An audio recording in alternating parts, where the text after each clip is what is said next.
What is up, everybody? It's Dr. Vibe here, host and producer of the award-winning The Dr. Vibe Show. As always, I like to say you're blessed, highly favored, a magnet for miracles, and a solution for someone's problem. And also do note that I am the host of Epic Conversations, and The Dr. Vibe Show is the home of Epic Conversations. Also realize I'm a certified empowerment coach and president and CEO of Express Your Vibe Coaching and Communications. And we just get more new friends coming on the Dr. Vibe Show Epic Conversations. And this one's another great new friend, but even better, he's a Canuck. And for those who don't know what a Canuck is, that's what we Canadians call each other. And, you know, I'm based in Toronto, and it's few and far between I get another fellow Canadian on the Epic Conversations. But I am very excited, very happy to have this young gentleman on. Tad Hargrave dedicated himself to learning his ancestral language, Scottish Gaelic, and it's the first Scottish Gaelic person I'm going to have on the Dr. Vibe Conversation who openly admits it in almost over 1,500 conversations. So that makes it really special. In both Nova Scotia and Scotland, he can speak Gaelic pretty good now. Well, I hope so. He also has a blog called Healing Whiteness and Exploration of the European Indigenous Soul. He writes at Dear White Men on Facebook and co-starred in Canada's second Gaelic language film, The Fiddler's Reel. Interesting. He currently lives in Edmonton, Alberta, traditionally known in the local indigenous language of the Cree as Amiskwaciy. I tried. Beaver Hill. And the other one, I'm not even going to try and pronounce. So, Tad, what's the other one? And later? It's Amiskwaciwaskihegan. Thank you very much. You see, I'm only good for 3 or 4 syllables. Anything longer than that, that's one of the reasons I lost my hair. I think too much and try too hard. So Tad took it away from me, and his ancestors came primarily from Scotland, with some of the Ukraine as well. He is drawn to conversations around politics, history, ancestry, healing, and how they all intersect. He is gracing some of his wonderful weekend time, and he has had a beautiful weekend to talk and share about his article, Dear White Men. So welcome to the Dr. Vibe Show, the home of Epic Conversations, for the first time, and hopefully not the last time, a fellow Canuck, Tad Hargrave. How are you, Tad?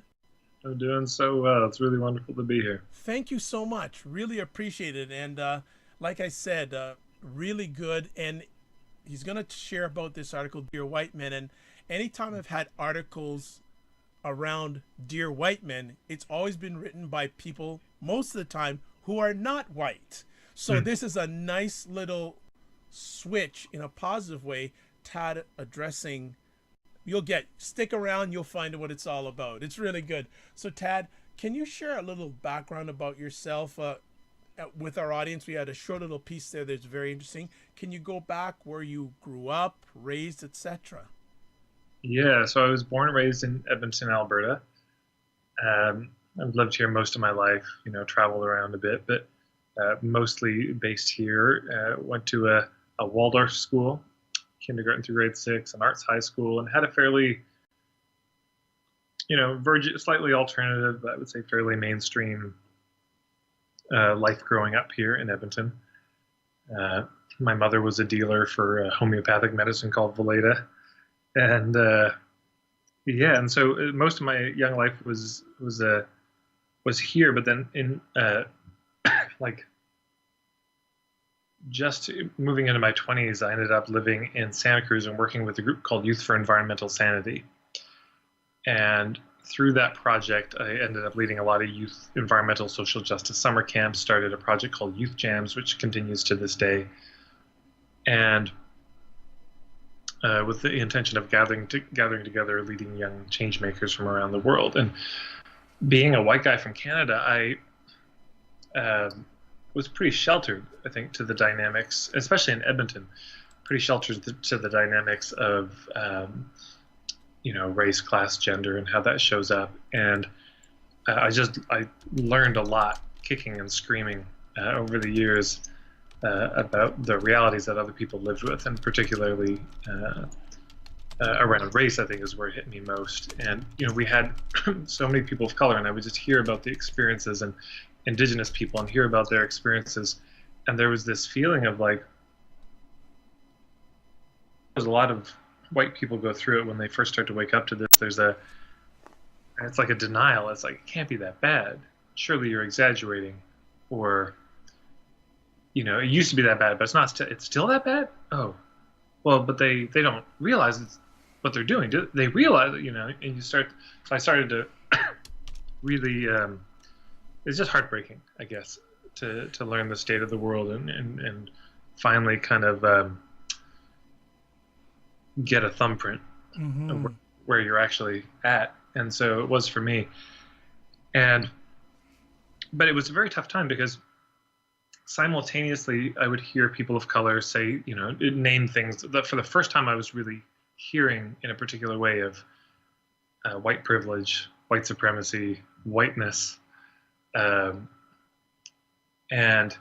at the same time saying, well, own the fact that you're white.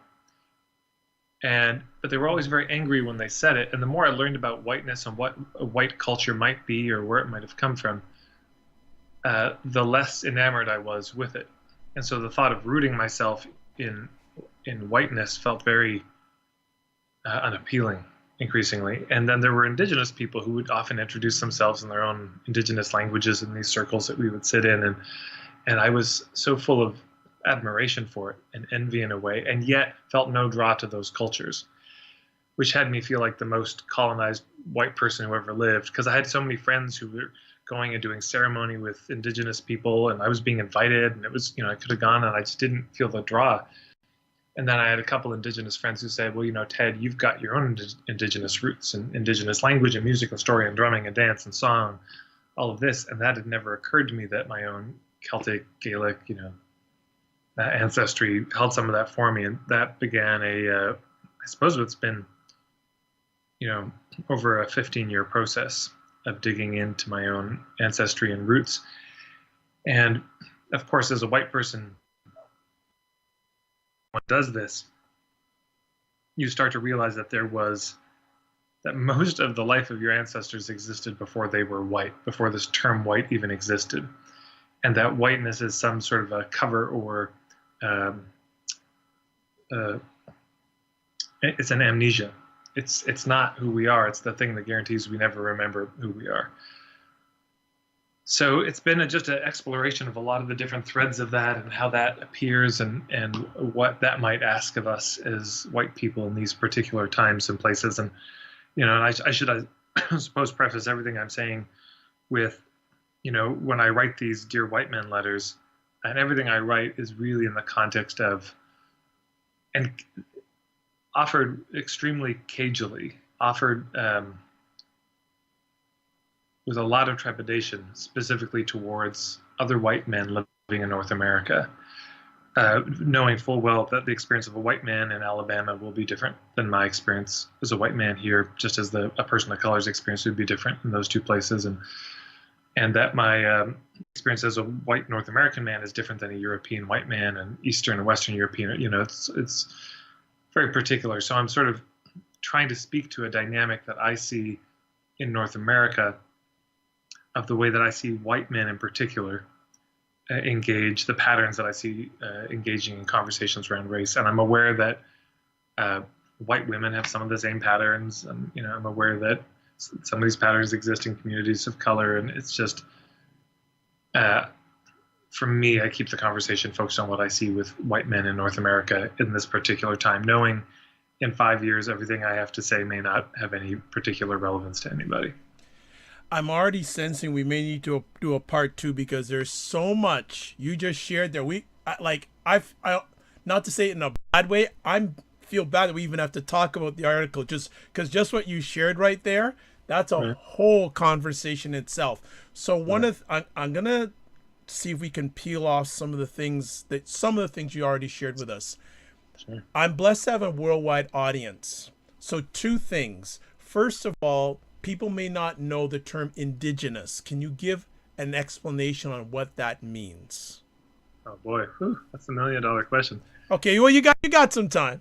Sure. Well, I mean, I would say the term indigenous would be used in the same way some people might understand Aboriginal, or in French, les autochtones. the people of the land, people who live and are from and belong to a particular place and have woven themselves into that particular place. So in my area, that would be the Cree and the Blackfoot. Where you are, I think there's a number of the Mohawk, I think, out there, and the Aborigines in Australia, the Maori in Aotearoa, New Zealand, and in Europe, those people are still there, but deeply under the sway of colonization, I think, for the most part. But up in Northern Europe, you've got the Sami people, who are straight up white-skinned indigenous people. So it's really referring to those people who still live on the lands that they've,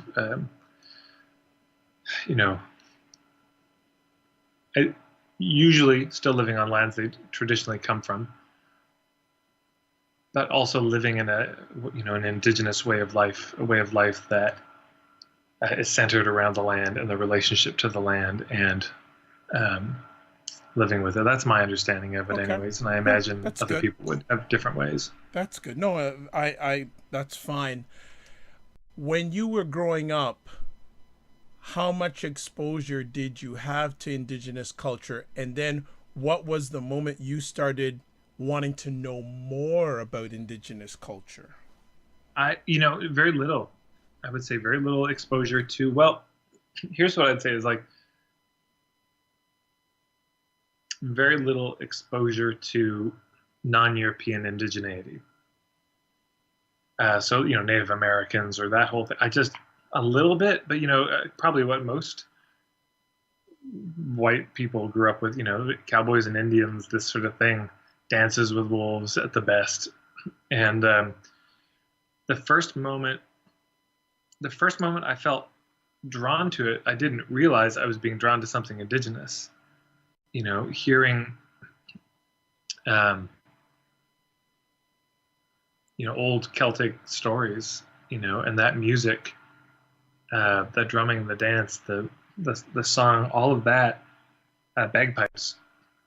I've just always loved it. I've always been drawn to it. And it's been present in my family. My uncle was a piper. My grandfather's a hereditary chieftain, of a certain branch of his clan. And so, the kilt, all this, there was always a draw for me, but I didn't understand it as indigenous. I didn't understand it as really coming from a place or a particular time. So the first time that it really struck me, that draw to learn more, was when my indigenous friends said, "You've got your own indigenous roots." And some light, it really just switched on. And all of a sudden I was reading every book on Celtic, Druidic, Gaelic, everything I could get my hands on, and of course, often when we start with some of the not as scholarly or more new agey or less grounded stuff, but I eventually found my way to stuff that I think a little more reliable. And here I am. I find this fascinating because you're educating me on stuff that I'm interested in, but I have no knowledge. You are so far ahead of me, and it's not a race or anything, but especially for my audience, this is a great learning piece.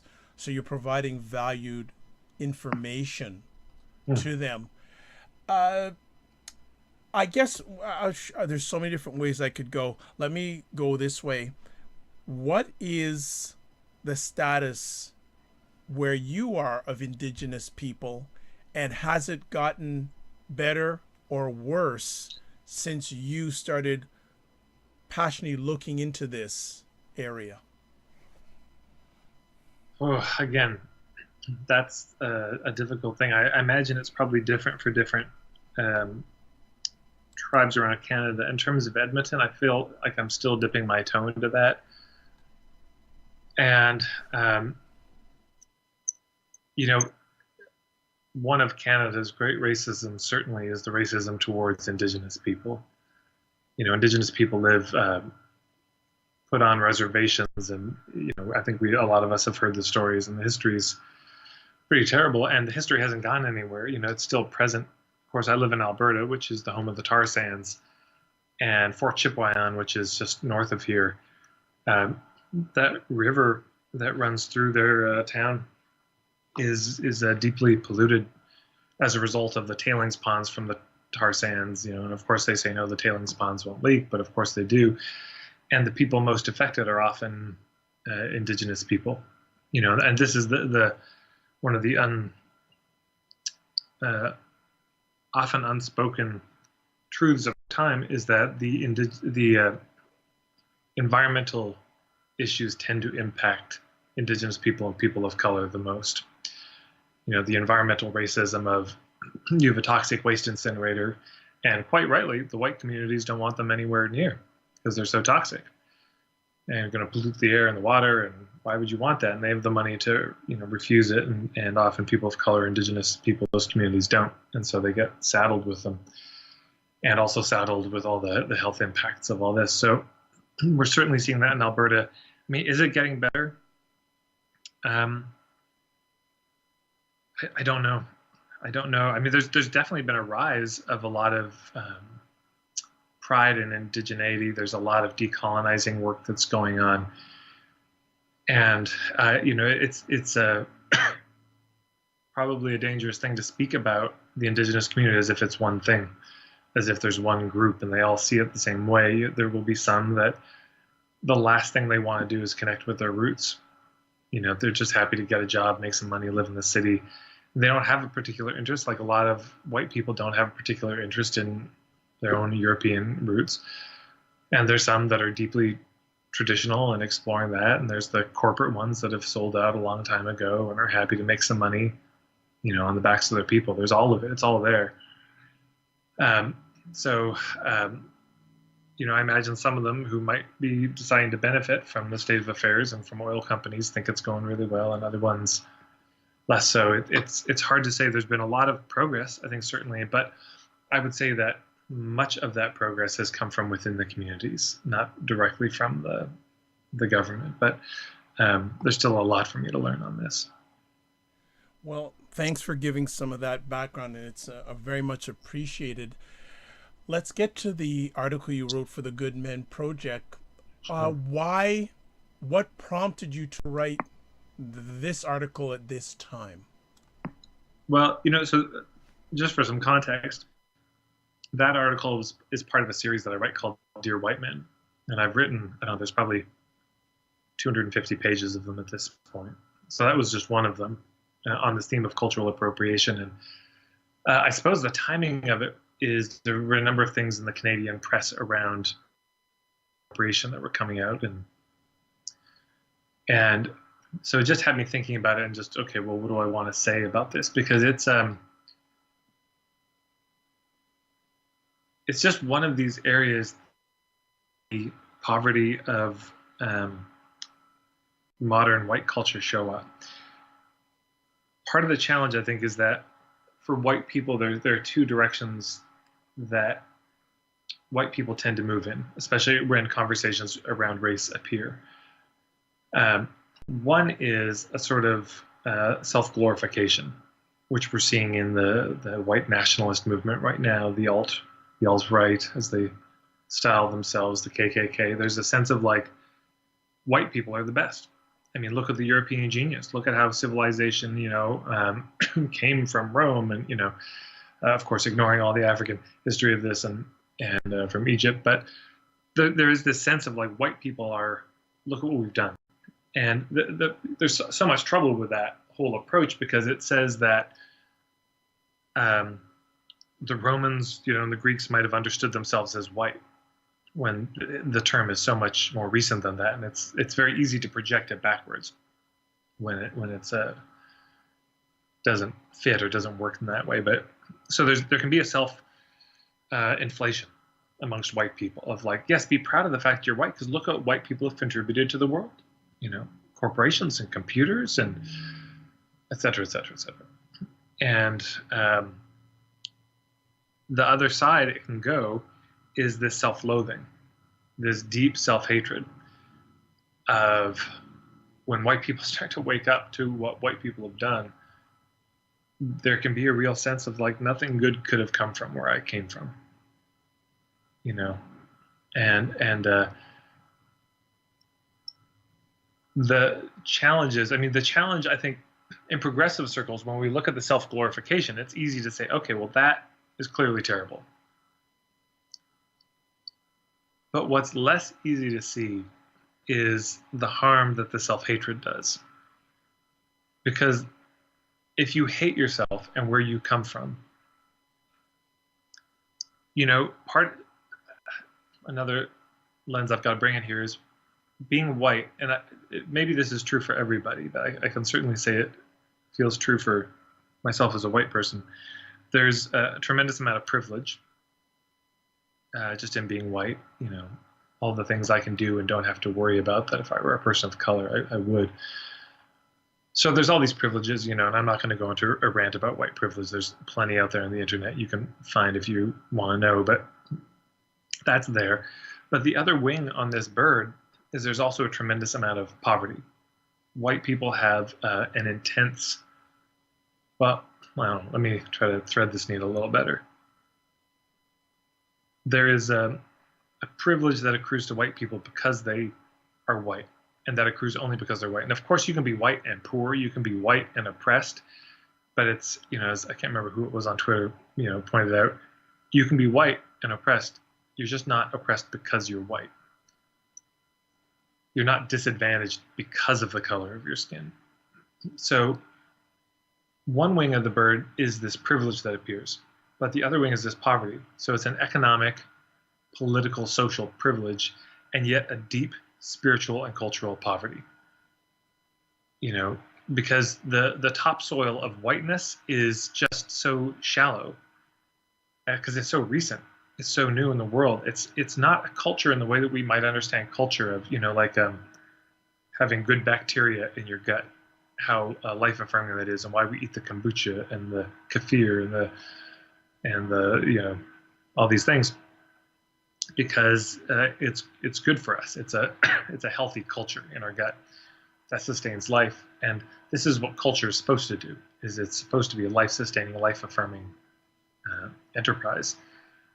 And whiteness is not that. You know, it has hallmarks and certain behaviors and patterns, but it's a, I haven't really figured out what to call it, but I almost want to call it an anti-culture these days, because it's so against life. It's so against those things which really bring us health and well-being. There's no rootedness to it, and it's based on lies. It's based on, you know, a lot of myths, I think. And so there's this deep poverty.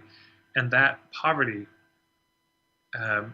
when you combine that with the self-hatred, you get a hunger for what all humans need, which is a sense of culture, a sense of connection to the earth, etc. And so I would submit, and I'm not, you know, the one who came up with this. This is an elder I've been studying with, pointed it out, said, you know, just pointed out that the inclination to grab things from other cultures comes from the self-hatred. You know, if we thought we came from somewhere beautiful, we'd be wearing kilts, you know, and we'd be real happy, and we'd swagger around and like, look how good I look in my traditional gear and regalia. You know, we wouldn't have feather headdresses. You know, those of us from the Ukraine would have these beautiful flower headdresses made out of flowers that are traditional there. There's so much beauty and depth in European culture that's just as indigenous as indigenous people anywhere else. It's just the colonization happened longer ago. And so it's a little harder to reconstruct sometimes or find. And, but so that's what I see. I see that there's a self-hatred, and it shows up in a hunger that, you know, to look at it in another way, when men behave inappropriately with women, it's often out of a deep hunger for something. And that might be for feminine energy, but it might be for masculine energy too. It might be a hunger for father, but we try to find it in women. And the hunger can blind us to what's really going on right in front of us, where we can't see the impact that we're having on women, or we can't see inappropriate behavior even when it's happening right in front of us, of another man to a woman. And the same thing, I think, happens culturally, where the way that white people engage with other cultures is so lacking in courtesy and respect because it's very hard to see because we're so starving for culture. We're so starving for something that's going to feed our souls.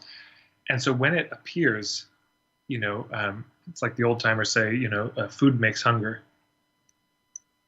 You can go without eating for a while and not realize you're hungry, and then you smell the food. And if it's been a long time since you've eaten, you can be racked suddenly with a hunger that's very difficult. You can eat things that aren't yours to eat. So, in my experience, when white people have been it's kind of sequestered into this sterile anti-culture life, and suddenly they're presented with some real authentic culture, there is a tendency to want to just consume it and wear it and eat it and use it and to feed this hole inside themselves, and have no idea the consequences of what they're doing on those other cultures. So that's the long answer of why. No, that's fantastic. We have a terminology on the Dr. Vibe Show, home of epic conversations. You're dropping knowledge bombs, Tad. You're dropping knowledge bombs. This is really good. And one of the close friends of the Dr. Vibe Show, Tachi, is saying, yes, we are expected to always behave with courtesy and respect towards a dominant culture. So she is fully in line, and that Tachi's hailing up from Florida. So thank you, Tachi, for enjoying the conversation and continue to provide good commentary. And we won't get enough time to go in depth on this article because you're just as I said, dropping major knowledge bombs, and we're hoping and speaking that you're going to come back because there's so much more we need to find out. But one of the things I found very interesting about your article is the approach you took: green light, yellow light, red light. Share with our audience where you got that from and using it in this context of your article. I don't know. It sort of just came to me because I see there's so much confusion where, when we talk about cultural appropriation, the heart of this matter, for me at least, is that it's immensely complicated and fraught with pain. It's a minefield. And that complication is not served by saying either, well, no burritos for white people, and even eat burritos, nothing for them. Or the other side, which is oversimplified, which is the, well, it's a free-for-all then. This is the Burning Man thing, where people in Burning Man, because they want to express themselves creatively, just feel free to grab whatever they want. And in their minds, I'm speaking in overgeneralizations about Burning Man, but I've seen some message boards and I'm concerned. But there can be that sense of like, well, it's, cultures, it doesn't belong to anybody. And so so I don't think that serves the reality on the ground. So it's complicated. And but that can also stymie and freeze some white people from doing things that actually might help some of these communities. For example, in my experience, most indigenous people would be like, yeah, please buy our art. Please support our artists. Absolutely. Give us your money, So that's a green light. No problem there, going to a play that some indigenous theater troupe is putting on, wonderful. Anytime you are, doing something that is going to directly invest in and support the community, God, there's no rules here. This is why I'm kind of measuring my words, but generally that's probably going to be a good thing. And there are certain things that are just a red light. There's certain epithets and words that we all know what they are, that white people should never ever use, And because those, like Ice Cube said to Bill Maher recently, just that pointing out how these words have been used as weapons against black people, and that, they've taken it back and you can't have it anymore. So there's certain words that's just, or, going in blackface, it's a no-go. Wearing traditional indigenous regalia like headdresses, it's a no-go. Attending an indigenous ceremony and then saying to your friends, hey, I'm going to lead one and charge idea what the hell you're doing, that's a red light. That's all red lights. So there are certain things where it's like, yes, please do it. As a white person, this is a beautiful way you can support these communities. And there's certain things that are absolute red lights. Just don't do it. It's just going to cause harm. There's no percentage at all. And that most of the consequences that will accrue from you doing it do not accrue to you as the white person. The impact is felt in the communities you are ostensibly claiming to love and support. Like the whole madness with the Washington Redskins. Well, we're doing it because that's why I'm painting myself in red face and wearing this headdress is because I respect your culture.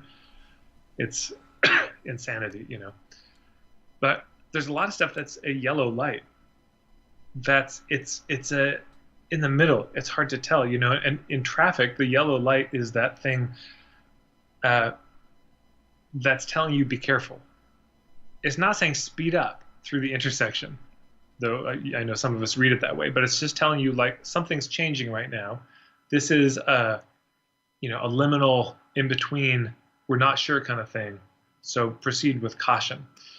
And the challenge is, I think part of it is that it's a endemic to the Indo-European language and mindset is this binary oppositional thinking, where things are either this or they're that.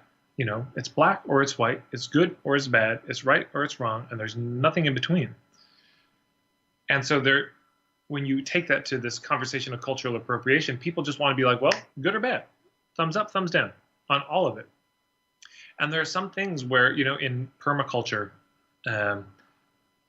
it's a way of kind of an advanced way of working with land, I guess. And people will often ask permaculturists, it's like, well, what should I do with my house? And there's T-shirts they have where the words are, it depends.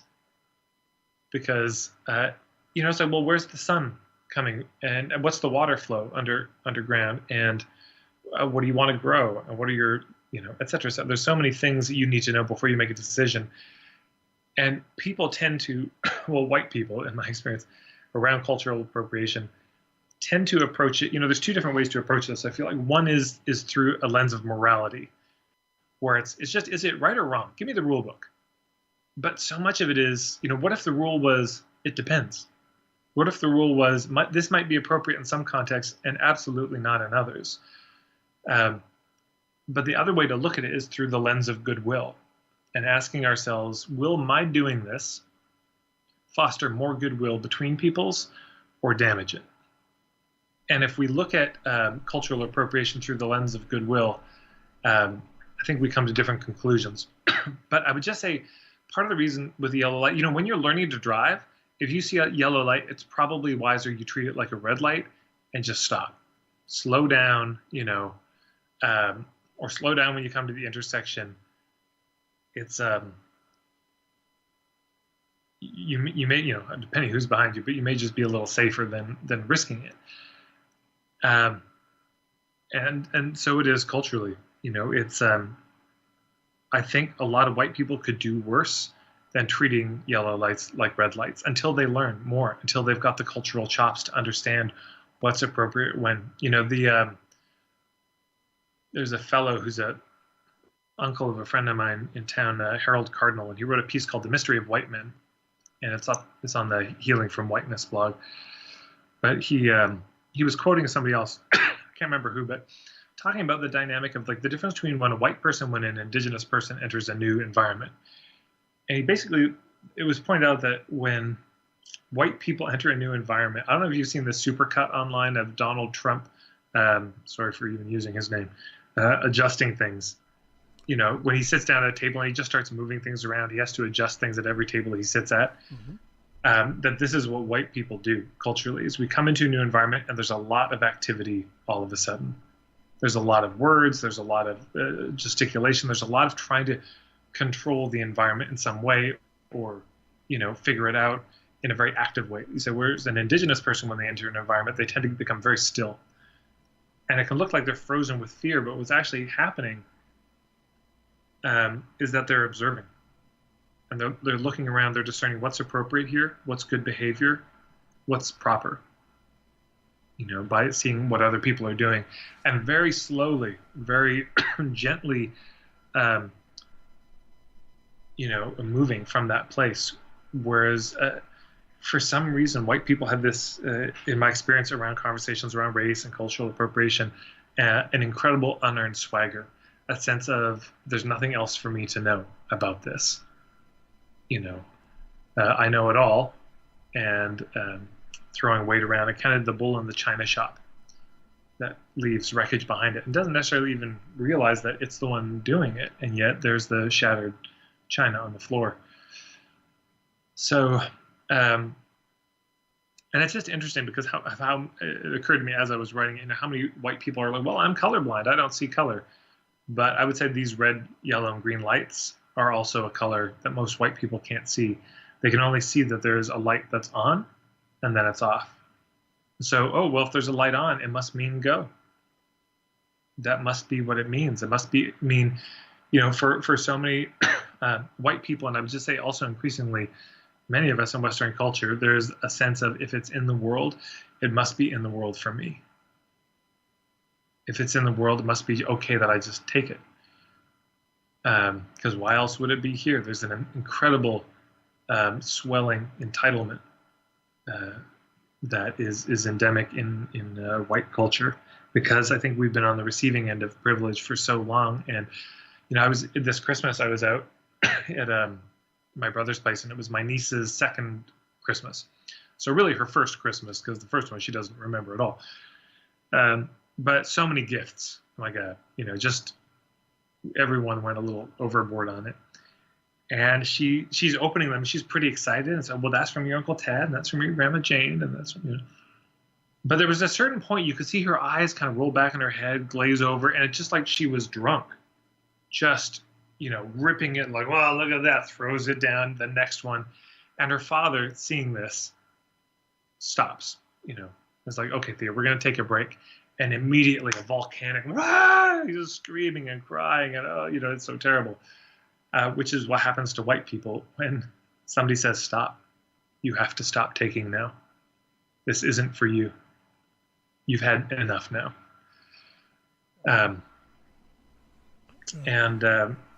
So yeah, I guess the light idea, the traffic light analogy, was just to try to give some general sense of guidance that there are some things that are okay.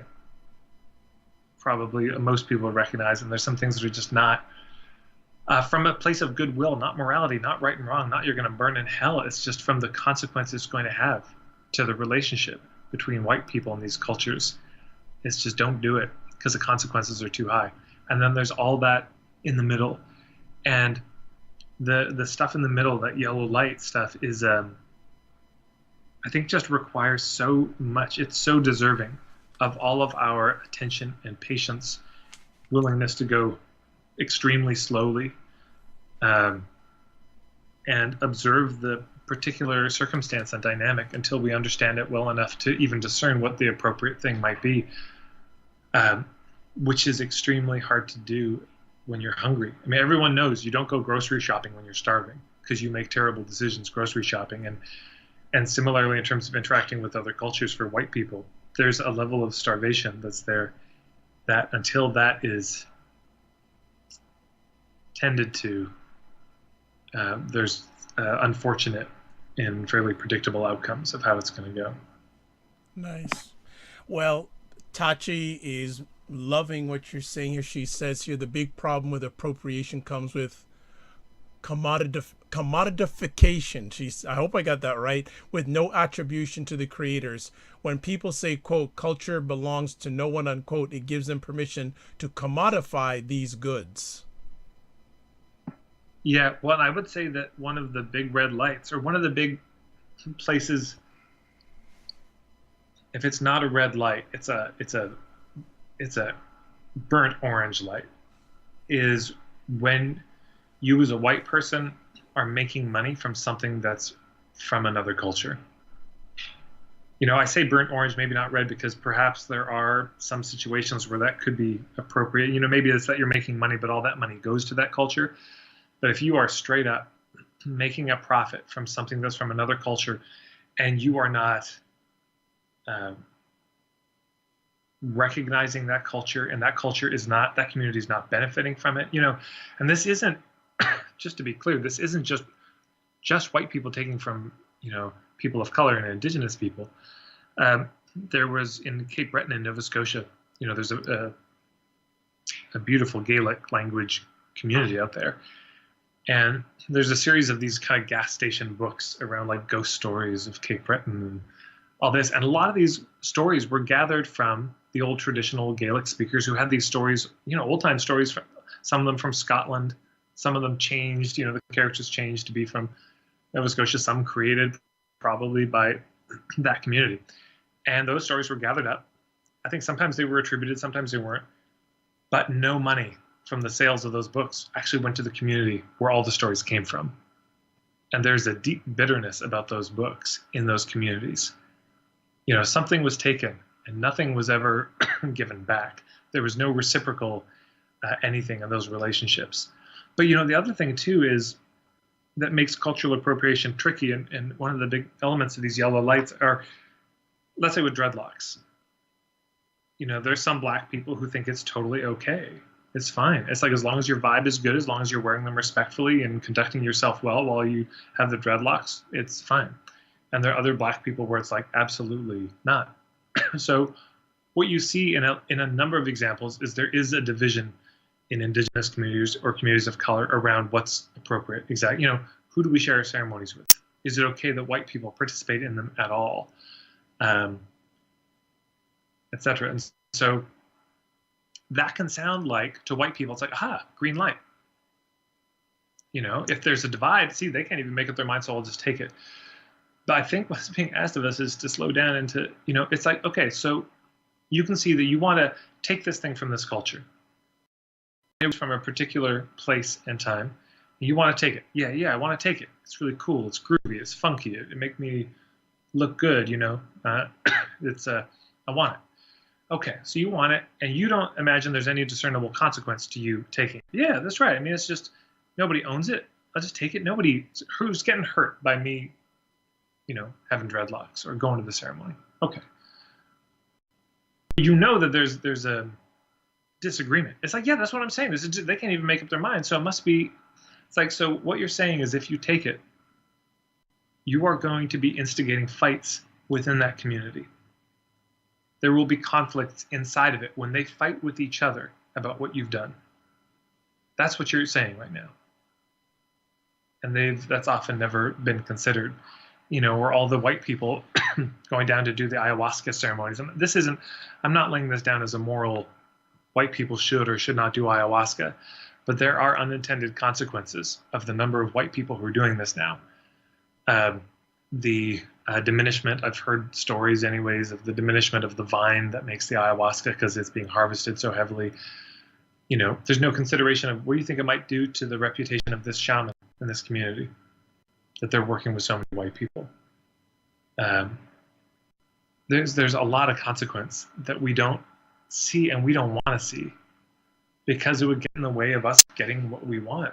And delayed gratification is not something humans are particularly good at. And I think white humans, in particular, and I should pause and just say, because I'm using this word white a lot, and I'm meaning it in a very particular way. I'm not saying white as skin tone, although it certainly has increasingly become that. But white, there was a time in the 1600s in the United States, people with my skin tone from Scotland were not considered white. The Irish were not considered white. The Jews were not considered white. White was upper class, Northwestern European, a lot of rich white British people. They were white. So white meant privilege, specifically, historically. It meant that you could own property, you could pass on things via inheritance, you could vote, etc. There's a whole list of these very distinct legal privileges, and those were not afforded to those who were not white. And that included the Irish, that included the Scottish, that included this. But there were a series of rebellions because everyone was being screwed by the man. Everyone who wasn't white was kind of getting the shaft. So, enslaved Africans, indentured Europeans, indigenous people were kind of like, yeah. And there was a series of rebellions, and the 10th of them almost burned down Jamestown. And the elite, I think, finally got it. They're like, we need to do something about this. But we can't kill them because they are the labor force, or they're defending the frontier, so we can't disarm them. What do we do? And the idea came, let's divide and conquer.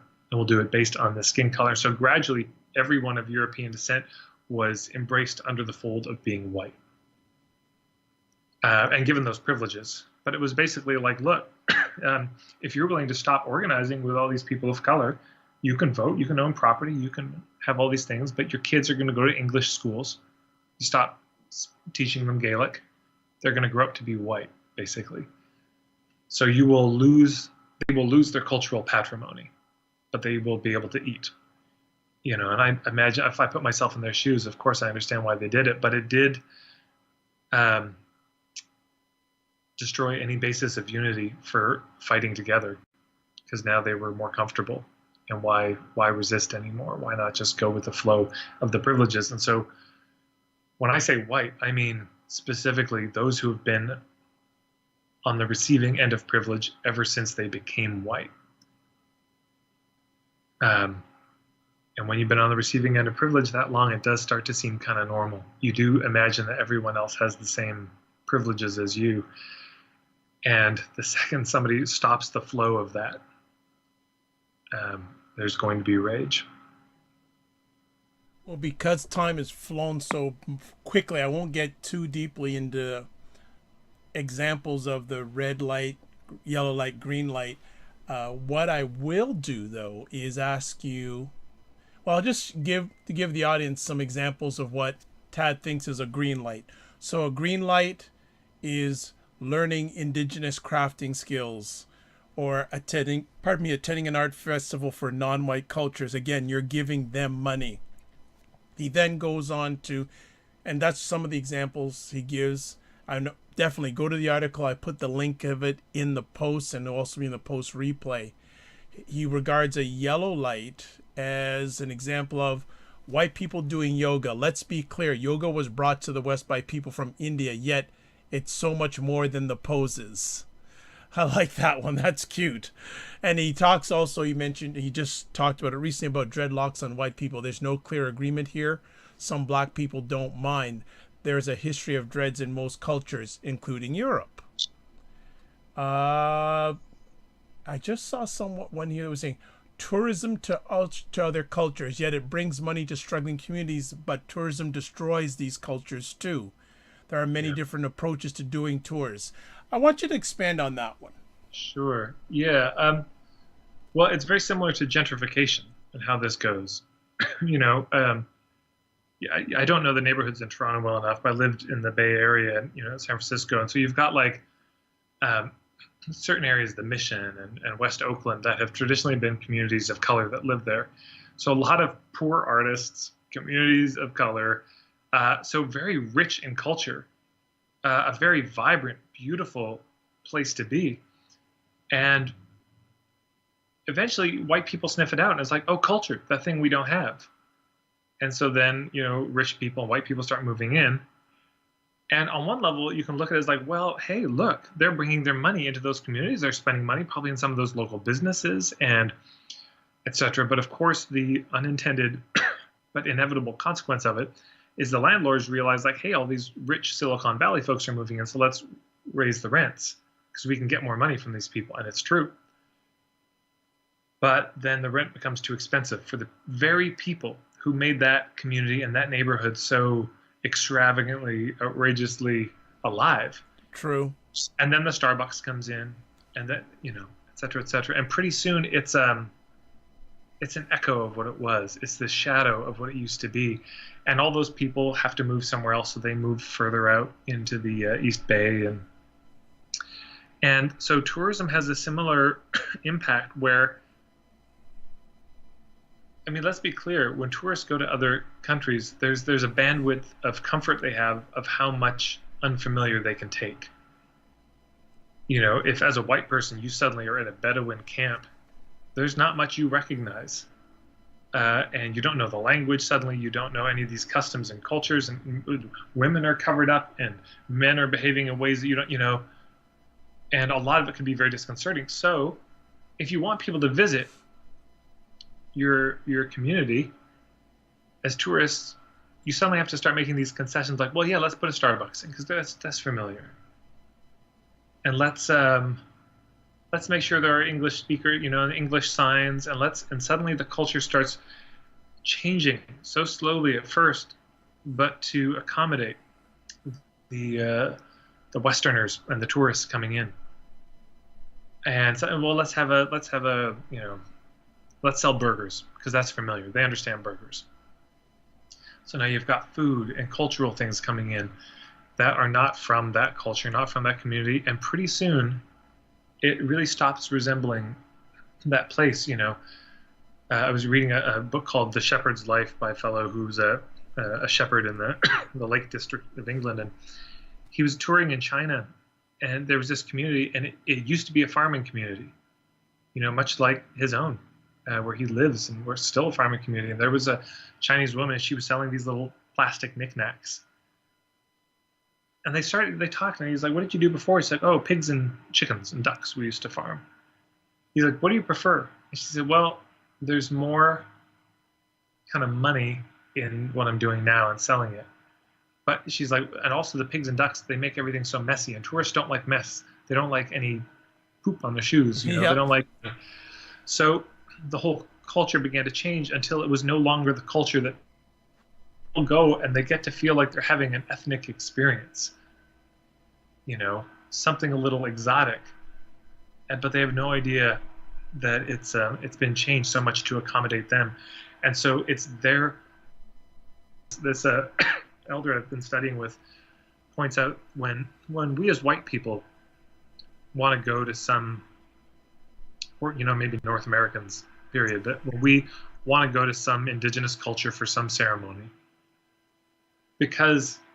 or to learn from them, because we see, maybe rightly so, that there is a deeper level of sanity still in some of those cultures who haven't been put under the sway of capitalism in the market. That when we do that, certainly we do leave with some more sanity. That's got to be attested to. I know people who've done ayahuasca and come back and it's really changed their life and opened their mind, and they're in a much probably better place, healthier place for the world. But we also leave some of our crazy there. We leave some of our dysfunction and ill health there. It's not presence in these places. And none of that is to say don't do it. None of that is to put a morality into it.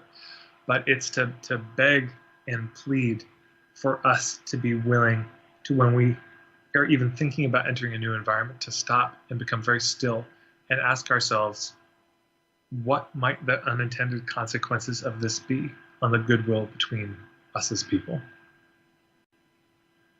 It's interesting you mentioned about gentrification. I don't think there's too many cities in North America, and not too many cities in the world, major cities in the world, that isn't happening. One of those areas in Toronto is an area called Regent Park, and Regent Park has its challenges, etc. And gentrification has come there, and you see all these new buildings, all these new condos, and the homes. Obviously, the people that were asked to leave, they can't afford them. They cannot afford them. So it's certainly an ongoing challenge, and not really much is being said about it. Mm. It seems to be the way it is, and so so much of what I'm pleading with too, or pleading for in these Dear White Men letters and these conversations is a willingness to actually know the time and place that you're in. For white people anyways, to understand it. It's like there are patterns of what's happening, and those patterns are knowable if you want to know them. And no, that's not absolutes. But this is part of I think the kind of white or Indo-European mind is, if it's not absolute, it doesn't exist. And so I think our minds can lose so much of the fluidity that they need. Where it's like, no, it's not absolute, but there is a pattern. There's a tendency. There's a habit here. There's a certain twitch that our culture has. And, there's a reason that comedians of color in particular can make jokes about white people and get so much laughter. There's that hashtag white people, because, or, the stuff white people like website. because it's not such a mystery. It's a mystery to us. Like when white people wake up to what? Oh, this is something white people do. It's like, of course we don't see it because we're inside of it. But there's that one James Baldwin line that just strikes me as so powerful. It was in the "I'm Not Your Negro" movie. I don't know if you've seen it, but an incredible documentary about about James Baldwin. And one of the lines he said was something to the effect of, in speaking to white people, he was saying, "You placed yourself at a terrible disadvantage because for so long you've dedicated yourselves to ignoring us, and all the while we've been looking at you, and we know you better than you know you." So much of the critique and analysis around whiteness and white culture did not come from white people. So there's an enormous debt. There's an enormous amount of gratitude, I think, that is owed to people of color who've been willing to speak about the things they see. There's an old Irish proverb that translates as basically a friend's eye is a good looking glass. It's a good mirror. And I feel like people of color, white people, but it's not something that white people, of course, always want to hear. We don't always want to have reflected back to us the ways, and the patterns that we have that may not be as beautiful as we'd like. And but so this analysis has come from people of color pointing out what they see, the patterns from the outside, and so it is discernible, it is knowable, and it's perhaps one of the greatest hallmarks of white culture is that white people either refuse to or are temporarily rendered incapable of understanding themselves as a group. Most do we have time for one more little? Absolutely. Okay. So one of the pieces I wrote years ago was about the 3 levels of whiteness, and I was at a diversity workshop maybe 20 years ago now, and they talked about there were 3 levels of identity: individual, collective, and universal. So the individual, everyone's a precious snowflake. Universal, we're all one, and collective, just that we're a part of groups. And what struck me, I remember I was at an event. It was mostly white people in a circle, and there's one black fellow. And at one point, in a moment of frustration, he was like, "Y'all need to deal with your racist shit." And of course, this triggered so much in the white people. And there was an enormous amount of activity now and response. And I noticed there were certain things that kept being said. And then over the years, in conversations around race, I kept hearing the same things. And I finally realized everything almost entirely that white people would say in response to this would fall into one of 2 camps, either the individual or the universal. So the individual response would sound like, "But I didn't own slaves. I wasn't there. Why are you mad at me? Why are you, I need to deal with my racist shit, but I'm not racist. Why are you doing this to me? It's not me. You're misdirecting your anger." The universal response would sound something like, "Oh my God, but we're all one. Why are you making this about race? Why are you dividing us? No, we're all one, brah, one love." Sounds like that.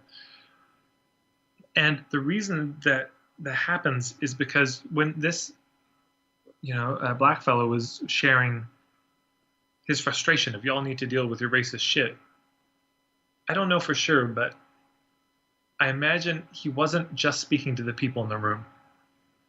He was hoping, I think, to speak through them to the other people, to their friends. He was speaking, at least in part, to white people as a group, and maybe even primarily so. When he said y'all, it wasn't you all in this room. It was you all white people, but white people have a very difficult time understanding themselves as a group, as a culture, as anything. And so when a critique comes of white people, the only way we can hear it, because we lack that collective sense, is we can only hear it through the ears of individual or universal. So it either sounds like, "You're mad at me," or "You poor thing, you're so confused. You don't see the spiritual reality of this. Let me teach you." And so it's so much of my work is attempting to drop some dye in the water so that white people can see that there is a pattern of swirling that's going on, and to start to try to name some of these things. And, and of course, I'm not the first to do it. by any stretch. Again, most of this has come from people of color who've articulated this, certainly Martin Luther King Jr., Malcolm X, and Bell Hooks, and Audre Lorde, and James Baldwin, et cetera, et cetera. Name some things. And I think white people, it's not the only lens. I think it's important that white people don't only see ourselves through this lens. But we've got to be willing to. Because if, James, I'm quoting James Baldwin a lot today, but one of his other lines I love is not everything that is faced can be changed, but everything must be faced to be changed. So, yeah, I suppose that's a bit of what I'm on about, and I'm flattered that you would think I had anything useful or relevant to say on this at all. No, you've been fantastic. We won't get into some of the red lights because Tad has already mentioned some of them in our conversation. He referred to blackface, and also the Washington Redskins and Native mascots have to go, and white people using the N-word or other racial epithets.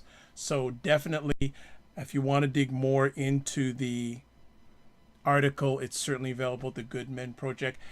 Tad, what sort of response have you had to this article?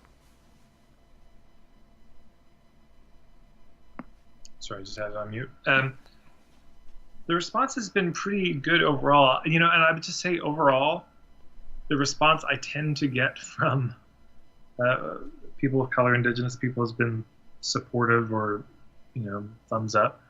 And from white people, it's been a lot more mixed. And the biggest challenge, of course, is from white men who are understandably defensive about being spoken of or named as a group in this way.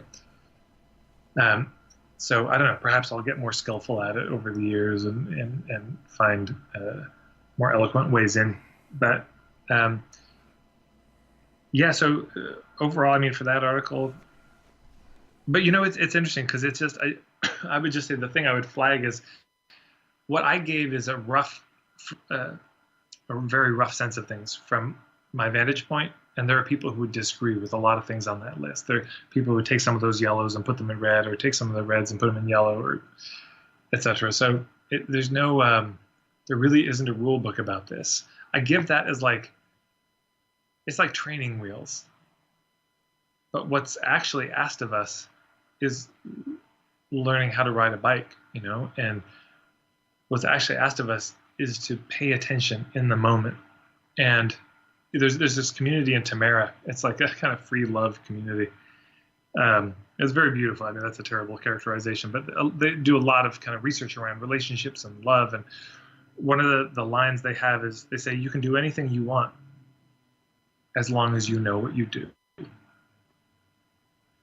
And in my experience, most white people around these issues have no idea what they're doing. That is a powerful statement to end off our epic conversation. Tad, I'd like to say thank you so much for just laying it down, dropping some knowledge bombs in regards to this, and really an educational piece in a lot of ways. And it's something that needs to be, you're an agent of change, and it's a conversation that needs to be brought out wider. Let me ask, before we let you go, a few quick things. In the current social political environment that we're in North America, where do you see this subject going? Forwards, backwards, hopefully going ahead? And if it needs to go ahead further, what do you feel needs to be done? Around cultural appropriation or yes. Racism, cultural appropriation. I think we are seeing it changing for the better, is what it seems. At least in certain circles, there's certain things, it's like, people don't do blackface anymore without blowback, unless they're just amongst themselves at some, party of other white people who are racist. Look at the blowback Bill Maher got and God, I hope he gets more on it because I don't know how seriously he's taken. But there's certain words, it's just like there is an immense response to these things, and so I think we are seeing it changing. But frankly, on the other side of it, I think what we're seeing is, in terms of white people, an increasing polarization into either self-glorification or self-hatred. And neither of those actually bode particularly well for this topic of cultural appropriation. And sorry, go ahead. I was just going to say, I mean, because also to be clear, self-glorification, I mean, these white supremacists, they appropriate their own cultures. They will take signs and emblems and insignia and words and myths and stories from their own indigenous culture and use it to justify their vile white supremacy. And the self-loathing eventually will turn into either just collapsed allies who maybe know the textbook something but can't afford to understand the deeper sense of things, or white going to keep grabbing, and there's just such a hunger, and I don't know if I see that hunger being tended to properly these days. I see a lot of trying to cover the hole or trying to fill it with something that's never going to fill it. This culture doesn't seem to be, in my experience, getting more sane. That doesn't seem to be the trajectory of it. So I imagine that will,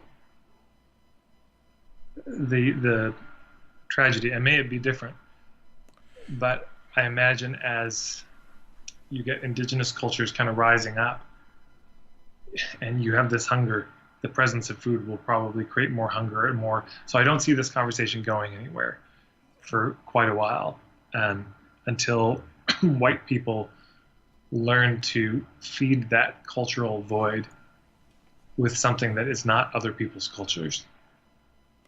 For those cultures that that are being misappropriated, what calls to action do you have for them?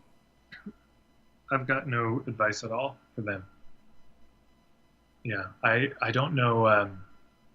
It would be just extremely improper for me to suggest any course of action for a community where I have no lived experience. Okay. The only thing I could say is the only call I've got is for white people, and in particular white men. Right. Just that's the experience I understand. And my call would be just slow down your roll. Makes perfect sense. Courtesy above everything else. Pay attention, it